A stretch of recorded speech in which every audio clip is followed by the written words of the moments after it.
Section 1. Hello, this is land transport information at Toronto Airport. How may I help you? Oh, good morning. I'm flying to Toronto Airport next week and I need to get to a town called, Milton. Could you tell me how I can get there? Milton, did you say? Let me see. I think that's about 150 miles southwest of here. In fact, it's 147 miles to be exact. So it'll take you at least, say, 3 to 4 hours by road. Wow, is it as far as that? Yes, I'm afraid so. But you have a number of options to get you there, and you can always rent a car right here at the airport, of course. Right. Well, I don't really want to drive myself, so I'd like more information about public transport. Okay. In that case, the quickest and most comfortable is a cab, and of course there are always plenty available, but it'll cost you. You can also take a Greyhound bus, or there's an airport shuttle service to Milton. I think for that kind of distance a cab would be way beyond my budget. But the bus sounds okay. Can you tell me how much that would cost? Sure. Let's see, that would be $15 one way, or $27.50 return. That's on the Greyhound. Ah, that's quite cheap. Great. Whereabouts does it stop in Milton? It goes directly from the airport here to the city center, and it's pretty fast. But you have to bear in mind that there is only one departure a day, so it depends what time your flight gets in. Ah, of course. Hang on. Are we due to get there at 11:30 a.m.? Too bad. The bus leaves at 3:45, so you would have quite a wait, more than 4 hours. Oh, I see. Well, what about the shuttle you mentioned? Okay, that's the airport shuttle that will take you from the airport right to your hotel or private address. It's a door-to-door service, and it would suit you much better because there's one every 2 hours. So how much does that cost? Let's see. That's $35 one way, $65 return. So I guess it's a bit more expensive than the Greyhound.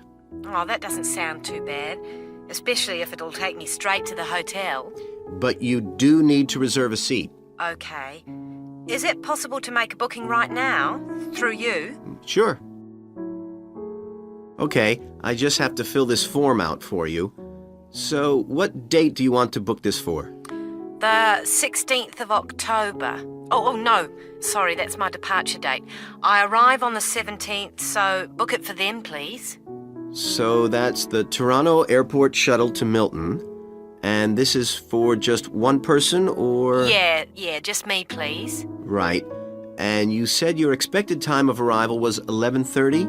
So if I book your shuttle for after 12, let's say 12:30, that should give you plenty of time to, collect your baggage, maybe grab a coffee. Yeah, that sounds fine, as long as we land on time. Well, we'll take your flight details, so you don't need to worry too much about that. Now, what about the fare? What sort of ticket do you want? One way or... Yeah, that'll be fine, provided I can book the return trip once I'm there. No problem. Just allow a couple of days in advance to make sure you get a seat. And what is your name, please? Janet Thompson. Is that Thompson spelled with a P? No, it's Thomson. Okay. And you'll be coming from the UK? What flight will you be traveling on? It's Air Canada flight number AC936 from London Heathrow. Right. Now, do you know where you'll be staying? We need to give the driver an address. Yes, it's called the Vacation Motel, and I think it's near the town centre. Anyway, the address is 24 Kitchener Street. That's Kitchener Street. That's fine. Right, so that's $35 to pay, please. Have you got your credit card number there? Yes, it's a Visa card, and the number is 3303 8450 2045 6837. Okay. Well, that seems to be everything. Have a good trip, and we'll see you in Toronto next week. Yes, bye. Oh, thanks for your help. Section 2. Thank you all for coming to my talk this evening. It's nice to see so many people in the audience. For those of you who don't know very much about PS Camping, let me start by giving you some background information about the company. The company started 25 years ago. It actually opened as a retail chain selling camping equipment, and then, 20 years ago, it bought a small number of campsites in the UK and began offering camping holidays. The company grew rapidly and has been providing holidays in continental Europe for the last 15 years. If you book a camping holiday with us, you'll have a choice of over 300 sites. In Italy, we now have some 64 sites that we either own or have exclusive use of. France is where we have the majority of sites, and we currently have a project to expand into Switzerland. We also have a number of sites in northern Spain, particularly in the mountainous region of Picos de Europa. We've upgraded all these Spanish sites and improved them considerably from their original 3-star rating. We believe our holidays offer superb facilities for the whole family.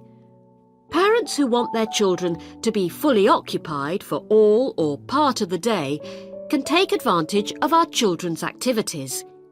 These are organised by our well-qualified and enthusiastic staff. Each day kicks off with a sports match, perhaps football or volleyball, followed by an hour of drama for everyone.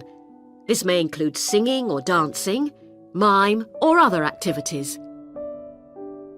In the afternoon, there's a different art activity for each day of the week, including a poster competition or model making.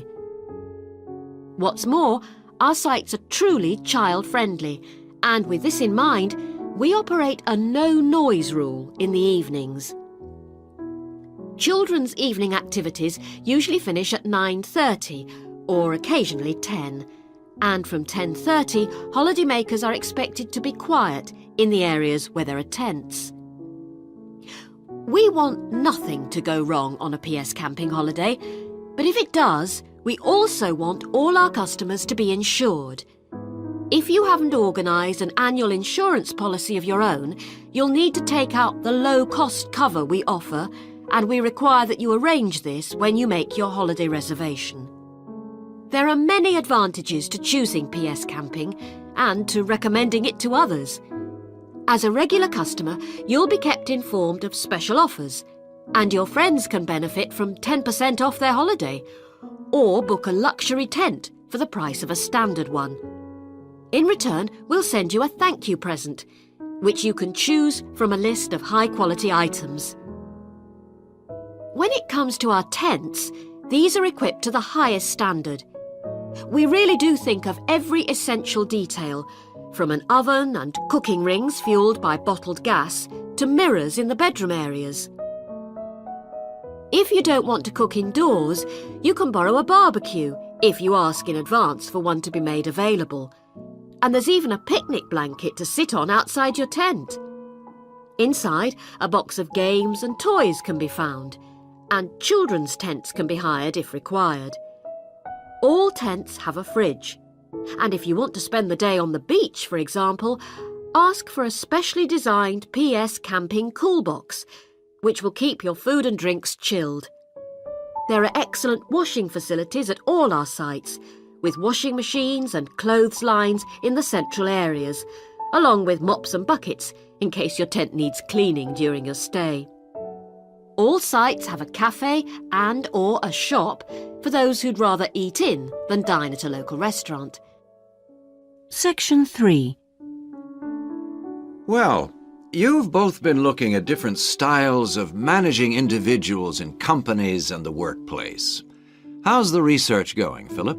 Well, I've been looking at why individualism, individual differences, are such an important area of management studies. When you think about any organisation, be it a family business or a multinational company, they're all fundamentally a group of people working together. But it's what these individuals contribute to their places of work that makes you realise how important they are. Of course, they bring different ideas, but it's also their attitudes and their experiences of learning. Diversity is important in these areas too. So why do people behave so differently from one another at work? There are lots of reasons, but research has shown that a lot of it comes down to personality. And the other factor is gender. It's a well-known fact that men and women do lots of things in different ways, and the workplace is no different. Did you look at the effects of this variation on companies? Yes, I did. On the positive side, exposure to such diversity helps encourage creativity, which is generally an asset to a company.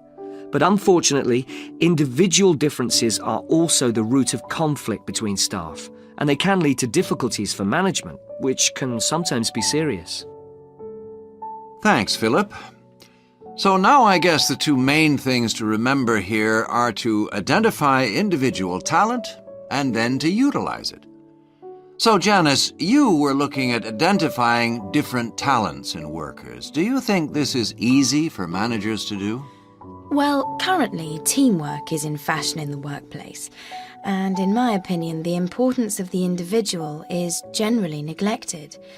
What managers should be targeting is those employees who can take the lead in a situation and are not afraid to accept the idea of responsibility. That's true, Janice, but unfortunately many managers think the entire notion of encouraging individuality amongst their staff is far too hard. Yes, that may be true, but I think one of the most important tasks of managers is to consider the needs of the individual on one hand, and group cooperation and conformity on the other.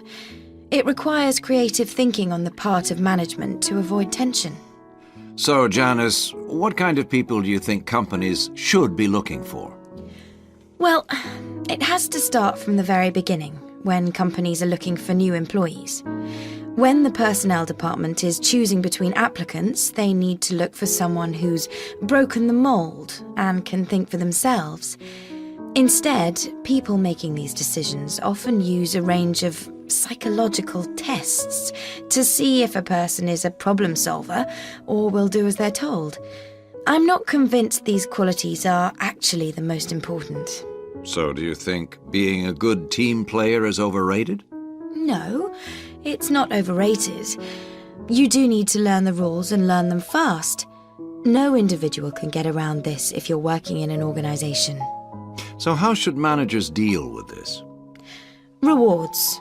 When an individual demonstrates the behaviour the organisation expects, some kind of incentive can be given.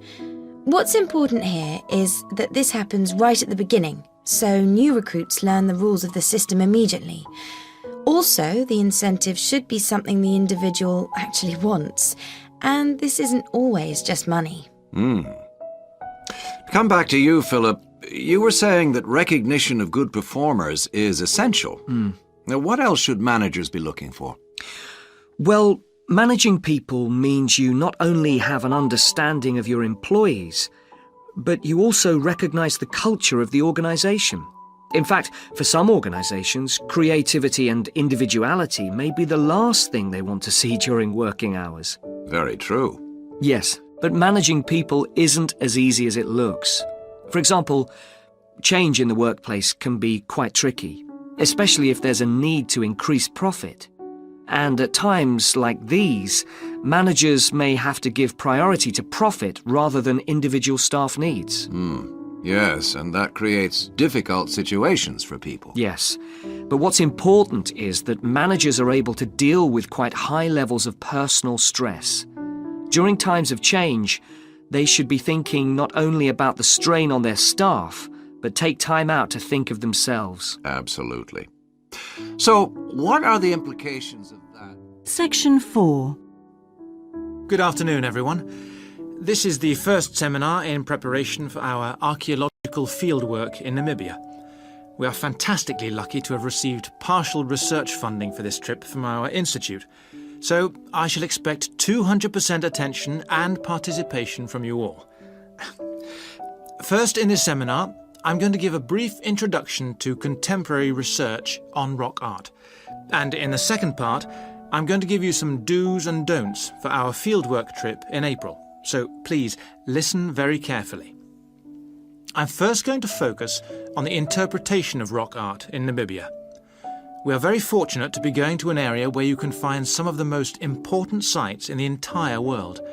And I hope to show you how easy it is for everyone to make mistakes in looking at cultures which are different from our own, the first and most important lesson we have to learn. In Namibia, there are both paintings and engravings. That's where the surface of the rock is cut out. Many of the engravings show footprints of animals, and most scholars used to think that the purpose of these was simple and obvious. This rock art was like a school book with pictures to teach children about tracks, which track belonged to which animal, giraffe, lion, and so on. But there were some mysteries. First, when you look at a typical Namibian painting or engraving, you see the tracks are repeated. There are dozens of tracks for the same animal. You'd expect just one clear illustration if the the aim was to teach tracking. Now, there were two more problems. Why are some of the engravings of animals very accurate, as you'd expect, all clearly identifiable, and others quite unrealistic? And another mystery. Some of these unrealistic animals, that's in the engravings, seem to be half human. Some, for example, have got human faces. Many researchers now think that these were pictures the wise men engraved of themselves. They believed they could use magic to control the animals they had drawn, so the hunters could then catch them for food. This shows you some of the dangers of coming from one culture to another, as we'll be doing, without understanding it fully. Scholars imagine that children looked at rock art pictures to learn to track, just because they themselves had learnt skills from pictures. Many researchers now believe that rock art had a much more complex purpose, and we'll talk more about it next week. Now, before I invite you to join in a discussion in this second part of the seminar, I'd like to make some very important points about our fieldwork, and in fact any field trip to look at rock art. We're going to a number of sites, and we won't always be together. The single largest problem faced by people who manage the sites is, yes, I'm sure you've guessed, damage caused by visitors, even though it's usually unintentional. Whenever you do go to a site, don't forget you can learn many things from observing at a distance, instead of walking all over it. This can really help to reduce visitor pressure. People often say, well, there's only 2 of us, and just this one time. But maybe thousands of people are saying the same thing. And then, some basic rules to guide you. We'll have our own camp near a village, but remember never to camp on a site if you go on your own. It may be disrespectful to the people of that culture, and certainly don't make fires, however romantic it may seem. It's really dangerous in dry areas, and you can easily burn priceless undiscovered material by doing so. So, how are we going to enjoy the rock art on our field trip? By looking at it, drawing it, and photographing it. Never by touching it or even tracing it. Rock art is fragile and precious. Remember that climbing on rocks and in caves can destroy in a moment what has lasted for centuries. So, no heroics in Namibia, please. Try to be extra careful and help others to be too. Oh, and lastly, please don't even move rocks or branches to take photographs. You should leave the site intact. I'm sure I can rely on you to do that. Well, that's about all I want to say before today's first discussion. But if you have any questions, please ask them now. Oh, and don't forget you'll find some fascinating information about worldwide sites on the internet. Right, first question then.